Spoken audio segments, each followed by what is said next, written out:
So, do you have any tips on doing well on the math portion of the SAT? I'm glad you asked. It's your girl Tiffany with Tiffany's Tutoring and Consulting LLC. I'm guiding you right through these education streets, the SAT edition. I'm going to do a series of videos helping you out with problems on the SAT portion or the math portion of the SAT. SAT, ACT, very predictable in the types of questions they offer. And there's also tons of guidance with practice questions. The best guidance I will give you, though first, is to practice, practice, practice. If you're taking the SAT, you need to download Blue Book. You can only download it one time, so make sure it's on the device that you'll practice the most on so that you can get practice on specific types of questions. I'm going to start out right where a lot of students falter is systems of equations. Systems of equations is hard for a lot of students, even when they're taking in Algebra 1. But again, it's something that is very doable on the SAT. First thing you want to do is read the question and determine what method you want to use to solve. So starting out here with number 14. By the way, this is practice test 4. This is a free download from the College Board for SAT practice.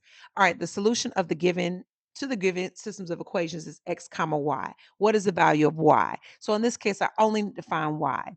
Here are methods I could use to solve it. I could do graphing, substitution, elimination. Now, I really prefer graphing here because there is a built-in Desmos graphing calculator.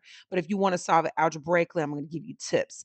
I personally like elimination because they're both in standard form. And these are both linear equations, which make up a linear system. And because I know the solution is x comma y, then that means that it's probably going to be one solution. So that helps me out there. So to use elimination, I eliminate one variable. Which variable do I eliminate? I'm glad you asked. If you want to solve for y, shouldn't you eliminate x? Yes. I hope that's what you said. But if not, it would still work out. But again, your time is against you on these exams. So what I'm looking for when I am solving by elimination is the additive inverse. So let me give you an example of additive inverse. Give you two examples. So if I have six, -6 and +6, I add them together, they give me 0. -3/4, +3/4. I add them together, they give me 0. So that is what we're looking for as additive inverses. So if I'm looking for additive inverse for x, that means I'm looking at 24 and 6.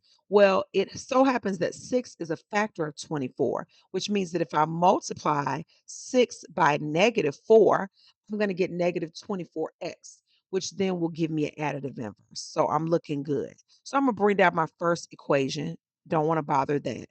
Another huge mistake students make is when they're distributing, because you have to distribute that -4, they don't distribute it to every part of the equation. It has to be distributed to everything. That constant is where kids really fight for their lives because they don't remember to distribute that negative. So remember to do that.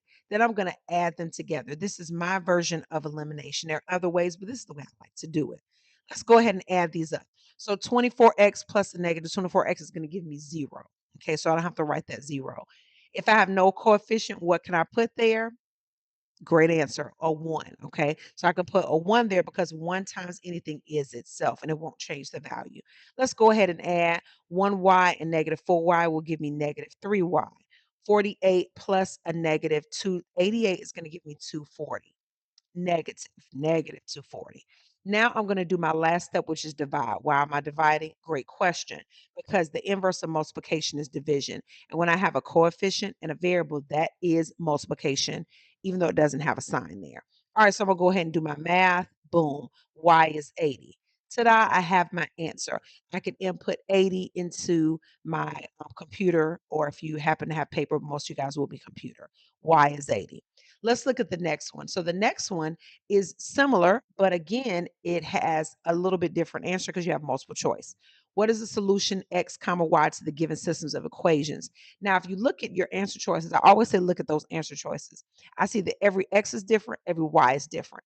That's great because that means that once I find my y, I'm good to go on my x. So again, I would use graphing. There is a Desmos built-in graphing calculator that I really, really like, and that will make it easier for you to see that point. Because remember, when you're graphing two linear equations, the where they meet, that one solution is where they meet. So I would suggest use the Desmos. But we're here to talk about algebraically.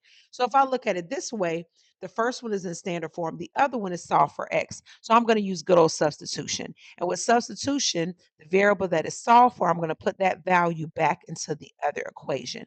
Now, a lot of times you'll see kids put 5xy or x5y.